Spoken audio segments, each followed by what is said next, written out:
தற்போது இந்தியாவை ஆட்டி படைத்துக் கொண்டிருக்கும் விஷயம் லவ் ஜிஹாத் எனும் மதமாற்றம்தான். இதற்காக பல்வேறு நாடுகளிடமிருந்து பண உதவி வருகிறது. இதில் இந்து பெண்கள் கிறிஸ்துவ பெண்கள் என்று பார்ப்பது இல்லை. குறிப்பாக கேரளாவில் லவ் ஜிஹாத் மிக பெரும் பிரச்சனையாகவே உருவெடுத்திருக்கிறது. கிறிஸ்துவ தேவாலயங்களில் இதுகுறித்து பேசி வருகிறார்கள். இந்த நிலையில் சட்டவிரோத பண பரிமாற்றம், சட்டவிரோத மதமாற்றம், போலியான பெயரில் வங்கிக் கணக்குகள் என உத்தரப்பிரதேசத்தை ஆட்டி படைத்த சங்கூர் பாபாவை மாநில பயங்கரவாத தடுப்பு படை அதிரடியாக கைது செய்திருக்கிறது.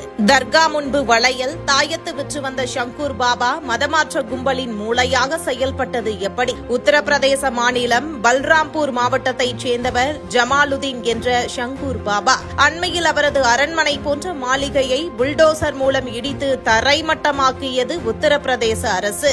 இந்து பெண்கள், ஏழை, ஆதரவற்றோர், விதவைகள், பலவீனமான பிரிவினரை குறிவைத்து அவர்களை கட்டாயப்படுத்தி இஸ்லாத்திற்கு மாற்றும் நடவடிக்கைகளில் ஈடுபட்டதாக சங்கூர் பாபாவை உடந்தையாக இருந்த அவரது கூட்டாளி நீது என்ற நஸ்ரீனையும் கைது செய்திருக்கிறது உத்தரப்பிரதேச பயங்கரவாத தடுப்பு படை. அவர்களிடம் நடத்தப்பட்ட கிடுக்குப்பிடி விசாரணையில் பல திடுக்கிடும் தகவல்கள் வெளியாகியுள்ளன. மிகவும் பிஸியான உத்தரவுலா மான்காபூர் சாலையில் 3 ஏக்கர் பரப்பளவில் தனி சாலை, மின்சார வேலி என 70 அறைகளுடன் கட்டப்பட்ட பிரம்மாண்ட கட்டிடம் இந்து பெண்களை மிரட்டி மதமாற்ற நடவடிக்கையில் ஈடுபடுத்த பயன்படுத்தப்பட்டிருப்பது விசாரணையில் தெரியவந்துள்ளது. லவ் ஜிஹாத் மாடலில் உத்தரப்பிரதேசத்தில் பிராமண மற்றும் சத்திரிய பெண்களை மதம் மாற்ற 16 லட்சம் ரூபாய் வரையிலும், பிற்படுத்தப்பட்ட வகுப்பு பெண்களை மதம் மாற்றம் செய்ய 12 லட்சம் ரூபாய் வரையிலும், பிற வகுப்பினரை மதம் மாற்றம் செய்ய 10 லட்சம் ரூபாய் வரையிலும் சங்கூர் பாபா தலைமையிலான கும்பல் நிதி வழங்கியிருப்பது விசாரணையில் அம்பலமாகியுள்ளது.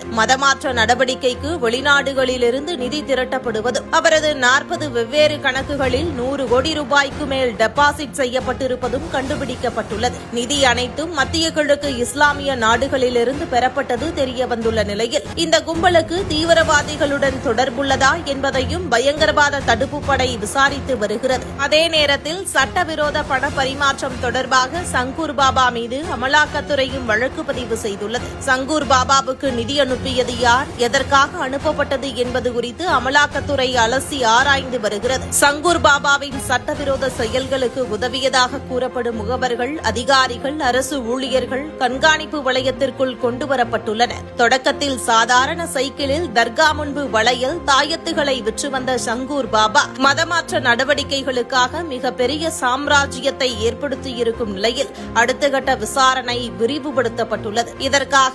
2018-24 காலகட்டத்தில் தோகா மற்றும் சார்ஜாவில் கணக்கில் வராத பணம் போபாலில் உள்ள செமினரி எனப்படும் பயிற்சி பள்ளிக்கு மாற்றப்பட்டதிலிருந்து 18.5 கோடி ரூபாய் கண்டறியப்பட்டது. கடந்த 6 ஆண்டுகளாக மதமாற்றம் தொடர்பாக ஏராளமான வழக்குகளை மத்திய புலனாய்வு அமைப்புகள் பதிவு செய்து விசாரணை நடத்தி வருகின்றன. இந்த அமைப்புகளைச் சேர்ந்த சிலர் தந்த ரகசிய தகவல்கள் மற்றும் பரிந்துரைகளின் அடிப்படையில் சமூக வலைதளங்களுக்கான கட்டுப்பாடுகளை அதிகரிக்க மத்திய அரசு திட்டமிட்டிருக்கிறது. இது தொடர்பாக பல்வேறு அமைச்சகங்கள் மற்றும் துறைகளைச் சேர்ந்த உயர்மட்ட அதிகாரிகள் சமீபத்தில் ஆலோசனை நடத்தி வருகின்றனர். அதேபோல வெளிநாடுகளிலிருந்து அரசு சாரா நிறுவனங்களுக்கு வரும் நிதி உதவிகளை கண்காணித்து அதற்கு தடை விதிக்கவும் அரசு திட்டமிட்டிருக்கிறது. நம் நாட்டின் சமூக அமைப்பை சத்தமின்றி சீர்குலைக்கும் டிஜிட்டல் ஜிகாத்தும் துவங்கப்பட்டிருக்கிறது. அதனால் மேலும் லவ் ஜிஹாத் செய்பவர்களின் சொத்துக்களை பறிமுதல் செய்யவும், புல்டோசர் பார்முலாவை பின்பற்றவும் மத்திய அரசு தற்போது முடிவெடுத்திருக்கிறது.